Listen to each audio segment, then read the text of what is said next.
இதைத்தாங்க ரொம்ப நாளாக தேடிக்கிட்டு இருந்தேன். ஆமாம், இன்னைக்கு சிக்கிடுச்சு. இன்னைக்கு இருக்குது ஒரு சம்பவம். ஆமாம், ஏன்னா கையும் கழுவுமாக மாட்டி இருக்கிறது தாவேக்கா அரசு. நாம் அப்படி ஈஸியில் விட்டுற முடியாதுல்ல. சம்பவம்னா சம்பவம், உங்கள் வீட்டு சம்பவம் எங்கள் வீட்டு சம்பவம் இல்லை. இன்றைக்கி அப்படி ஒரு சம்பவம் இருக்குது. நாம் சும்மாவே ஆடுவோம், இந்த சலங்கையை கட்டி விட்டாங்கிற மாதிரி இவ்வளவு ஆதாரங்கள் கிடைச்சிருக்கு. 1 2 இல்லை, 91 பக்கம் ஆதாரங்கள் நமக்கு கிடைத்திருக்கிறது இந்த அரசினுடைய முகத்திரையை சல்லி சல்லியாக நொறுக்கி கிழிப்பதற்கு. ஆமாம், இப்போ நம்ம வீடியோக்குள்ளே போகிறோம், நீங்கள் என்ஜாய் பண்ண போகிறீங்க. வீடியோக்குள்ள சொல்லுவோமா? அனைவருக்கும் வணக்கம். இந்த தமிழ் கேள்வி மீண்டும் உங்களை சந்திப்பதில் மிக்க மகிழ்ச்சி. நான் செந்தில் வேல்வீச்சு. தமிழ் கேள்வியை மறக்காமல் சப்ஸ்கிரைப் செய்து பாருங்கள், உங்கள் பேராதரவை தாருங்கள் என்று வணங்கி கேட்டுக்கொண்டு, இப்போ பட்ஜெட்டுன்னு ஒன்று தாக்கல் பண்ணார் நேற்று ஒருத்தர். அவர் தான் நிதி அமைச்சர். நீங்கள் பார்த்துருப்பீங்க. அதில் ஒன்றும் இல்லை, அதை விட்டுருங்க. இன்னைக்கு வேளாண் அமைச்சர் ஒரு பட்ஜெட் தாக்கல் பண்ணார். அதுலேயும் ஒன்றும் இல்லை. ஆனால் ஒன்றுமில்லைன்னு ஒரு வார்த்தையில் சொல்லிட்டு போகிறத விட இவங்களுக்கு சில ஆதாரங்களோடு சில கேள்விகளை கேட்க வேண்டியிருக்கு. விஜயோடைய ஒரு 91 பக்கம் ஆதாரம் நம்மகிட்ட சிக்கியிருக்கு. என்ன ஆதாரம்னு கேட்குறீங்களா? விஜய் அவர்கள் தேர்தல் அறிக்கைன்னு ஒன்று கொடுத்தாரு, ஞாபகம் இருக்கா? வெயிட் தேர்தல் அறிக்கையில் 1000 சொல்லுவாங்க சார் அப்படின்னு நீங்கள் நினைக்கலாம். மேலோட்டமாக தேர்தல் அறிக்கைன்னு உங்களுக்கு வந்து எல்லா கட்சியும் தேர்தல் அறிக்கை கொடுக்கும் சார். இவர் கொடுத்த தேர்தல் அறிக்கை அப்படி ஒரு ஸ்பெஷல். உங்கள் வீட்டு ஸ்பெஷல், எங்கள் வீட்டு ஸ்பெஷல் இல்லை, அப்படி ஒரு ஸ்பெஷல். தேர்தல் அறிக்கையில் இதெல்லாமா சொன்னார் அப்படின்னு ஓட்டு போட்ட விஜய்க்கு ஓட்டு போட்டவர்களுக்கே தோணும். அந்த அளவுக்கு சொல்லி வச்சிருக்கிறாரு ஐயா. என்னெல்லாம் சொல்லியிருக்காருன்னு ஒரு சாம்பிளுக்கு கொஞ்சம் காட்டட்டுமா? ஒரு 4 பார்க்குறீங்களா சாம்பிளுக்கு? இது ஏதாவது பட்ஜெட்டில் வந்துச்சா நம்ம கிராஸ் செக் பண்ணுவோமா? கிராஸ் செக் பண்ணுறதுக்குன்னு என்கிட்ட ஒருத்தர் இருக்கிறார். ஃபேக்ட் செக்லாம் பண்ணுவாங்கல்ல, அந்த மாதிரி இவர் தமிழ் கேள்விக்காக ஃபேக்ட் செக் பண்ணக்கூடியவர். இப்போ அவர்கிட்ட நம்ம ஃபேக்ட் செக் பண்ண போகிறோம். ஸ்பாட்லேயே எல்லாமே வந்துருச்சான்னு கேட்போம். அவர் வந்துருச்சா வரலையான்னு கரெக்டாக பதில் சொல்லுவார். பார்க்குறீங்களா? ஆரம்பிப்போமா? இப்போ பக்கம் 35 ஐயா சொல்லியிருக்கிறார். என்ன சொல்லியிருக்கிறாரு? நாங்கள் ஆட்சிக்கு வந்ததும் ஒவ்வொரு குடும்ப தலைவிக்கும் அவர்களுடைய 60 வயதை எட்டும் வரையில் அவர்களுடைய வங்கி கணக்கில் ஒவ்வொரு மாதமும் 2500 ரூபாய் வைக்கப்படும். எவ்வளோங்க? 2500 ரூபாய் கொடுப்போம் இருக்காங்க. ஐயா ஒன்று தெரியுமா உங்களுக்கு? நீங்கள் 2500 ரூபாய் கொடுக்க வேண்டாம். ஏற்கனவே 1000 ரூபாய் யார் கொடுத்துட்டு இருக்கா? ஸ்டாலின் கொடுத்துட்டு இருக்கிறாரு. இப்போ நீங்கள் எக்ஸ்ட்ரா 1500 கொடுத்தா போதும். நீங்கள் 2500 கொடுக்க வேண்டாம், வெறும் 1500 கொடுத்தா போதும். சரியா? இந்த 1500யாவது ஐயா கொடுத்தாரா? ஏன்னா ஸ்டாலின் 1000 ரூபாய் கொடுத்துட்டு இருக்கிறாரு. இவர் வந்து எக்ஸ்ட்ரா 1500 கொடுத்தா போதும். இந்த 1500யாவது விஜய் கொடுத்திருக்கிறாரா அப்படின்னு இப்போ நம்ம ஃபேக்ட் செக் பண்ண போகிறோம். பண்ணுவோமா? என்னப்பா வந்துச்சு? பிம்பிளிக்கு பிலாப்பியா? பிம்பிளிக்கு பிலாப்பியாங்க. இப்போ அதுதான் பிம்பிளிக்கு பிலாப்பி. பட் இது வாய்ப்பு இருக்குது. இப்போ 2வது வாய்ப்பு இருக்குது. நம்ம விஜய் பிடிக்கலைங்கிறதுக்கு அப்படி பேசக்கூடாது. இதுக்கு வாய்ப்பு இருக்குது. அன்னபூரணி சூப்பர் 6ங்கிற ஒரு திட்டம். ஒவ்வொரு குடும்பத்திற்கும் வருடத்திற்கு 6 எரிவாயு சிலிண்டர்கள் வாங்குவதற்கான தொகை அவர்களின் வங்கி கணக்கில் நேரடியாக செலுத்தப்படும். 6 சிலிண்டர் வருஷத்துக்கு. ஆமாம், 2 மாதத்துக்கு ஒரு சிலிண்டர் கண்டிப்பாக வந்திருக்கும். நீங்கள் விஜய்க்கு தானே ஓட்டு போட்டீங்க. அக்கா ஐயா வீட்டில் ஒரு அண்ணன் பார்த்துட்டு இருக்காரு. அந்த அண்ணன் வீட்டில் அந்த அக்கா விஜய்க்கு தான் ஓட்டு போட்டிருக்கேன், எனக்கு தெரியும். ஆமாம், அக்கா வந்துருச்சாக்கா? 6 சிலிண்டர் வந்துச்சா? உண்மையை சொல்லுங்க. அப்படியா? நம்ம ஃபேக்ட் செக்ட கேட்போமா? வந்துச்சாப்பா? பிம்பிளிக்கு பிலாப்பி. இதுவும் பிம்பிளிக்கு பிலாப்பியாங்க. போச்சா? பட் இது கண்டிப்பாக இதில் கண்டிப்பாக வந்திருக்கும். அக்கா நீங்கள் விஜய்க்கு ஓட்டு போட்ட அக்கா, நீங்கள் வீட்டிலேருந்து பார்க்குறீங்க, எனக்கு தெரியும். இப்போ இது வந்திருக்கு, நீங்கள் சொல்லுவீங்க பாருங்க. வெற்றி பயணம். தற்போது மகளிர் கட்டணமில்லா பயணம் குறிப்பிட்ட அரசு பேருந்துகளில் மட்டுமே நடைமுறையில் உள்ளது. தற்போதுன்னு சொல்றது திமுக ஆட்சியில். இந்த நிலையை மாற்றி மாநிலம் முழுவதும் இயங்கக்கூடிய அனைத்து பேருந்துகளிலும் மகளிர் கட்டணமில்லாமல் பயணிக்கலாம். இதை எப்ப நடைமுறைப்படுத்தின்னு விஜய் சொன்னார் தெரியுமா? ஆட்சிக்கு வந்த அடுத்த நிமிடம் பயணிக்கலாம் அப்படின்னு சொன்னார். பட்ஜெட்டில் கண்டிப்பாக இதை அறிவிச்சிருப்பாங்க. ஃபேக்ட் செக் பண்ணுவோமா? எப்பா இது பிம்பிளிக்கு பிலாப்பி. யோ நீ என்ன எல்லாமே பிம்பிளிக்கு பிலாப்பிங்கிற? எல்லாமே பிம்பிளிக்கு பிலாப்பியாம எதையுமே அறிவிக்கலையாம? இல்லை அவர் போய் சொல்ல மாட்டார்ப்பா, கரெக்டாக சொல்லுவாப்ல. என்ன இப்போ எந்த திட்டத்தை தான் அறிவிச்சிருக்கிறாரு? இதுக்கு வாய்ப்பு இருக்கு. இது என்னன்னு கேட்டிங்கன்னா, இந்த குட்டீஸ் செல்லம்ஸ் நீங்கள் தான் வாங்கப்பா. வீட்டில் யாராவது பார்த்துட்டு இருப்பீங்களே, பார்க்கலைன்னா அப்பா அம்மா யாராவது உங்களை இந்த தாத்தா பாட்டி அப்பா அம்மா என் பேரன் சொன்னா என் பேத்தி சொன்னான்னு ஓட்டு போட்டிருப்பீங்களே, இதை கூப்பிட்டு அவங்கக்கிட்ட காட்டணும். என்ன திட்டம்னா, காமராஜர் கல்வி உறுதி திட்டம். அரசு மற்றும் அரசு உதவி பெறும் பள்ளிகளில் 1ஆம் வகுப்பு முதல் 12ஆம் வகுப்பு வரை படிக்கும் மாணவர்களின் தாயார் அல்லது காப்பாளர், அப்பாட்ட கொடுக்கல, தாயார் அல்லது காப்பாளருடைய வங்கி கணக்கில் அக்கௌண்ட்ல ஆண்டுக்கு 15,000 ரூபாயை போடுவோம். யாரு? உங்க விஜயன் தான் சொல்லியிருக்கிறாரு. எவ்வளவுங்க? வருஷத்துக்கு 15,000 ரூபாய். ஆமா, வங்கி கணக்கில் அரசு மற்றும் அரசு உதவி பெறும் பள்ளிகளில். வாங்கியிருக்கீங்களா குட்டீஸ், செல்லம்ஸ்? வாங்கியிருக்கீங்களா? ஃபேக்ட் செக் பண்ணுவோமா? பிம்பிளிக்கு பிளாப்பி. பிம்பிளிக்கு பிளாப்பி தானா? அதுவும் பிம்பிளிக்கு பிளாப்பி தானாம. என்னதான் செஞ்சார் அப்ப விஜய்? பட்ஜெட் என்னதான் நடந்துச்சு எனக்கு புரியல. ஒரு பட்ஜெட்னு ஒன்று தாக்கல் பண்ணாருலாங்க. அவர் கொடுத்த வாக்குறுதியில் எதையா ஒன்றையாவது நிறைவேற்றணும்ல. எதையுமே நிறைவேற்றலைன்னா இப்போ கைம்பெண் மற்றும் ஆதரவற்ற பெண்கள் உதவித்தொகை, வறுமையில் வாடும் கைம்பெண்கள் மற்றும் ஆதரவற்ற பெண்களுக்கு மாத உதவித்தொகையாக 3000 ரூபாய் வழங்கப்படும். கேட்கணுமா? வேண்டாம். பிம்பிளிக்கு பிளாப்பி உங்களுக்கே தெரியும். அப்போ பெண்களுக்கு இப்போ இதுக்கெல்லாம் நிதி தேவை வச்சுக்கிடுவோம். இதற்கெல்லாம் நிதி தேவை. எதுக்கு? இதுக்கெல்லாம் நிதி தேவை. அதனால செய்ய முடியாதுன்னு கூட வச்சுப்போம். பெண்களுக்கான சிறப்பு விரைவு நீதிமன்றங்கள் அமைக்கப்படும் சொன்னார். பெண்களுக்கான எதிரான குற்றங்களை விரைந்து விசாரித்து நீதி வழங்குவதற்கு அது பேர் கூட வச்சாரு. அஞ்சலையம்மாள்னு நினைக்கிறேன். அஞ்சலையம்மாள் பெயர்ல நீதிமன்றம். ஆனா உலகத்திலே நீதிமன்றத்துக்கு பேர் வச்ச ஒரே ஆளு ஆமா இவர் தாங்க. நீதிமன்றத்துக்கு அப்படி பேர் வைக்க முடியாது. இப்போ நீங்க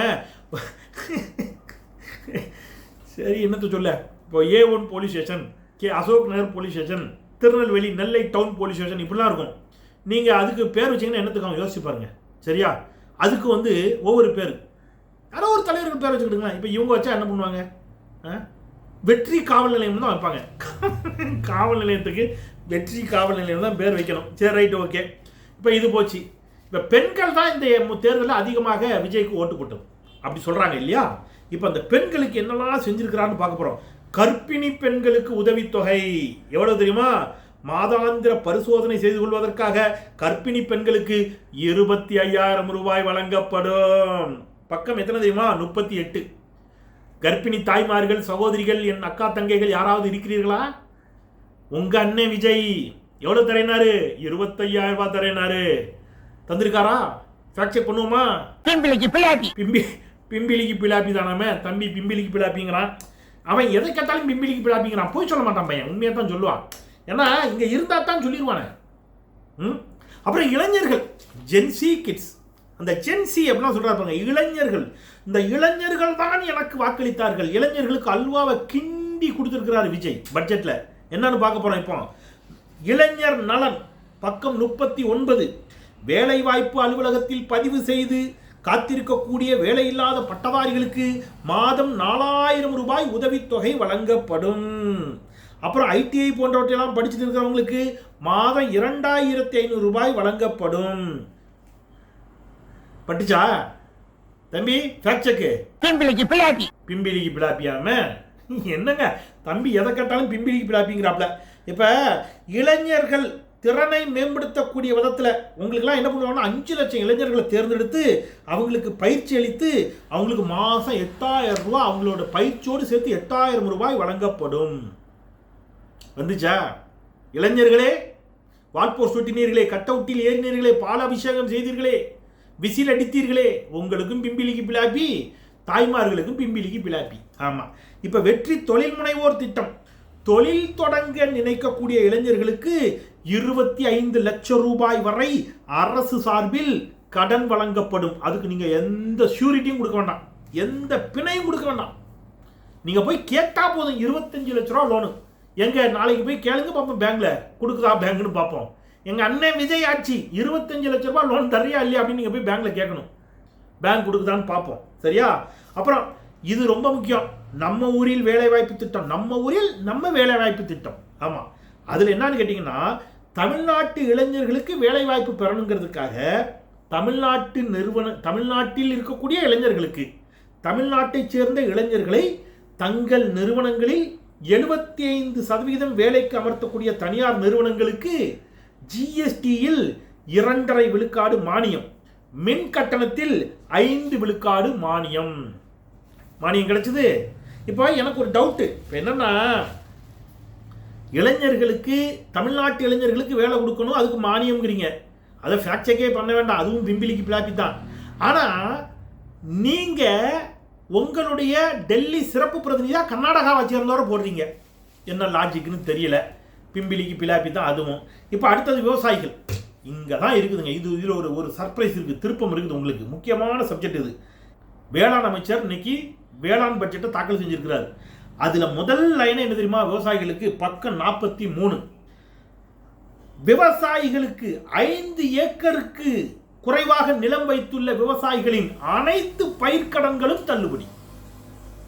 அனைத்து பயிர்க்கடன்களும், அண்டர்லைன் மிஸ்டர் விஜய், அனைத்து பயிர்க்கடன்களும் தள்ளுபடி பண்ணீங்களா தம்பி? பண்ணாங்களா? பிம்பிளிக்கு பிளாப்பியா பண்ணலையாம? பண்ணா போய் சொல்ல மாட்டாப்ல தம்பி. அப்புறம் தம்பியை விடுங்க, விவசாயிகளே போராடுறாங்களே, பண்ணியிருந்தா ஏன் விவசாயிகள் போராட போறாங்க? அப்போ இதுவும் நடக்கல. அடுத்தது வெற்றி விவசாயி உரிமை தொகை. ஆனா எங்க ஊர்ல சொல்லுவாங்க, பேருக்கு மட்டும் குறைச்சல் இல்லை அப்படிம்பாங்க. அந்த மாதிரி நான் அந்த பழமொழி சொன்ன தப்பா பேர் விட்டுருங்க, சரியா? பேர் மட்டும் நல்ல பேரா வச்சுப்பாங்க. வெற்றி, எல்லாத்துக்கும் வெற்றி. சொந்தமாக விவசாய நிலம் வைத்துள்ள ஒவ்வொரு விவசாயிகளின் குடும்பத்திற்கும் ஆண்டுக்கு 15,000 ரூபாய் கொடுக்கப்படும். அது எதுக்குன்னா இந்த விதைப்பு கால நிதியா, விதைப்பு காலம். அது வந்து எப்போ கொடுப்பாங்களாம் தெரியுமா சார்? சும்மா எல்லாத்துக்கும் பழிப்படாதீங்க சார். அது அந்த அந்த டைம் வரும் சார். அந்த டைம் வரும்போது கொடுப்பாங்க சார். அவங்களே சொல்லியிருக்காங்க டைம். ஜூலை ஆகஸ்ட் மாதம் கொடுப்போம்னு. இது ஆகஸ்ட் தானே, கொடுத்துட்டீங்களா?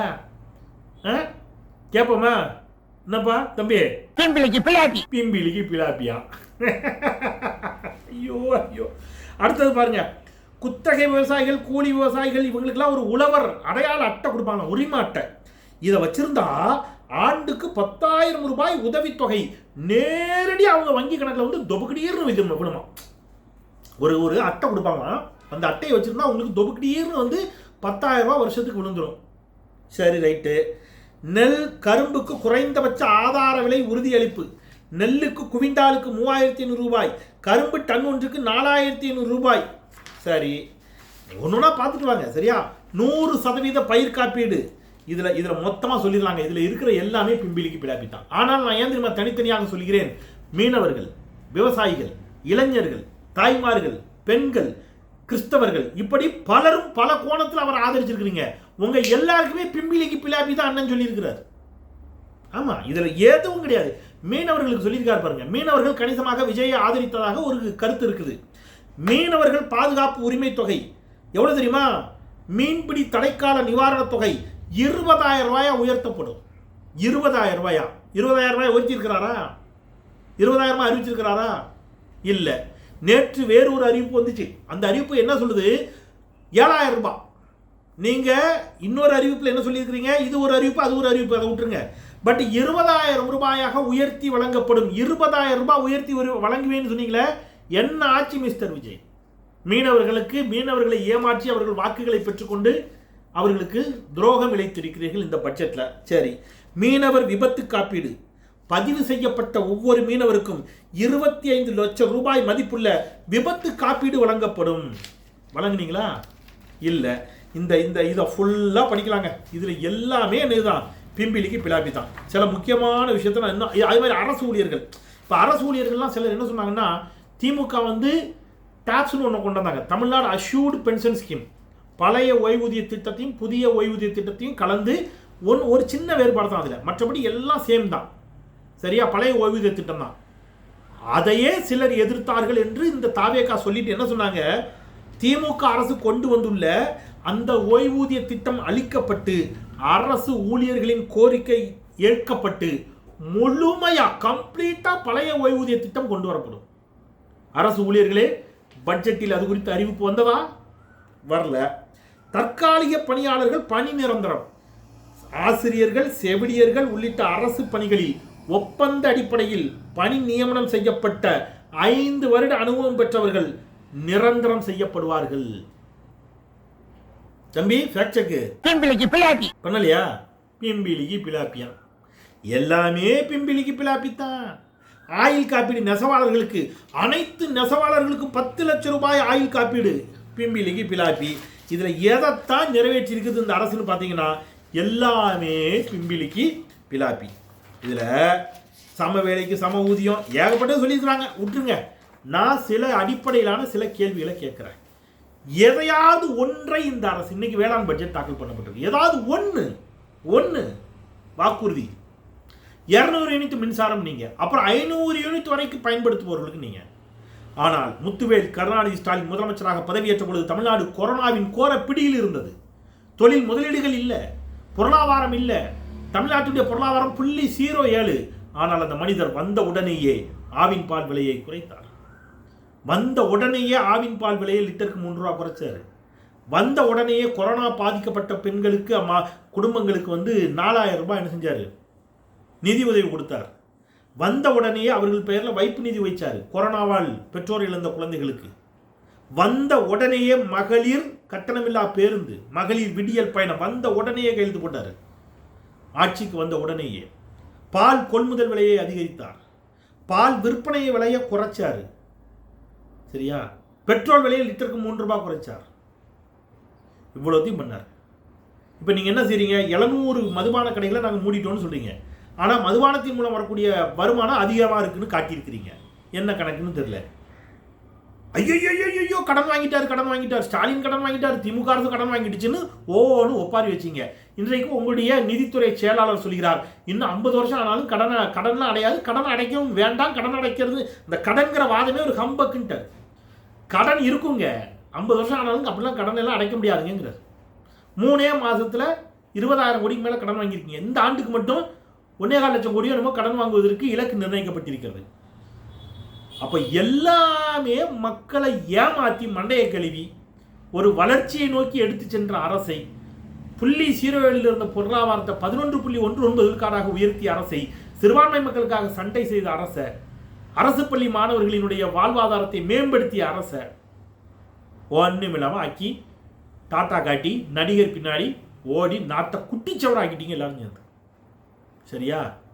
இப்போ என்னப்பா ஒரு நிமிஷம், ஏதோ தம்பி சொல்கிறாப்பு, வேளாண் அமைச்சர் ஏதோ பேசியிருக்கிறாரா, விவசாயிகளுக்கு சொல்லியிருக்கிறாரா, என்ன இருக்குதா, வீடியோ வச்சிருக்கிறியா? இருங்க ஒரு நிமிஷம், ஏன்னா நம்ம விருப்பெல்லாம் பேசணும். ஏதாவது விவசாயிகளுக்கு நல்லதாக ஏதோ சொல்லியிருக்காரு போல இருக்கு வேளாண் அமைச்சர். வேளாண் அமைச்சர் விவசாயிகளுக்காக ஏதோ அதிரடி அறிவிப்பை வெளியிட்டிருக்கிறார். அந்த வீடியோ தம்பி இருக்குங்கிறாப்புல, அதை மட்டும் நீங்கள் பாருங்க. தம்பி அதை போடுப்பா. பணநாயகத்தை தோற்கடித்த பாமரனின் ஜனநாயக முதல்வர் நீங்கள். திரைமன்றங்களில் மட்டுமல்ல, சட்டமன்றத்திற்கு நாயகன் நீங்கள் தான். விசில் என்பது ஒளி அல்ல, அது பாமரர்களின் மொழி, அதுவும் உலகின் பொது மொழி. விசில் காற்று இசைத்த முதல் ராகம். ஊழலை ஒழிக்க உங்களை விட்டால் ஒருவரும் இல்லை. ஆளி பேரலையாய் நடைபெற்று முடிந்த தமிழ்நாடு சட்டப்பேரவை தேர்தலில் தமிழக வெற்றிகள் என்னும் பெருங்கடலை தமிழ்நாட்டின் பெருங்குடி மக்களுக்கும் அமைச்சர் ஸ்டாப். என்னையா இதான் அந்த அறிவிப்பா? ஏம்பா, வேளாண் துறை அமைச்சர் பட்ஜெட் வாசிக்கிறாரு, ஏதாவது வேளாண்மை சார்ந்து விவசாயம் சார்ந்து ஏதாவது பேசுவார்னு பார்த்தா மானே தேனே பொன்மானே தங்க தளபதி, வெள்ளி தளபதி, வெற்றி தளபதி, பித்தளை தளபதி, ஈய தளபதினு ஏதோ பேசி. விவசாயிகளுக்கு ஏதாவது இருக்குதா? இல்லை. சபாநாயகரே தம்பி போதும் இருக்கிறத பேசுங்கன்ட்டாரு. இதுதான் உங்களுடைய பட்ஜெட். நான் திருப்பி சொல்கிறேன், சுந்தரராஜன் அந்த படத்தில் ஒரு வெள்ளை பேப்பரை கொடுத்து அதில் ஒன்றுமில்லை தூர போட்டுருப்பார்ல, அதுதான் இந்த பட்ஜெட். தமிழ்நாட்டை நாசக்காடு ஆக்கி இருக்கிறது இந்த நிதிநிலை அறிக்கை. இன்னும் திருந்தலை, இன்னும் விஜயன்னா அப்படின்னு நீங்கள் கிளம்புனீங்கன்னா சிறப்பு, இன்னும் பல சிறப்புகள் உங்களுக்காக அவர் தருவார். எல்லாம் பட்டுத்தான் திருந்துவோம்னா தலைகீழாகத்தான் குதிப்பேன் அப்படின்னா தலைகீழாக குதிங்க. நன்றி, வணக்கம். தமிழ் கேள்வியை மறக்காம சப்ஸ்கிரைப் செய்து பாருங்கள் என்று கேட்டு விடைபெறுகின்றேன். குரலற்றவர்களின் குரலாய் நான் செந்தில். நன்றி.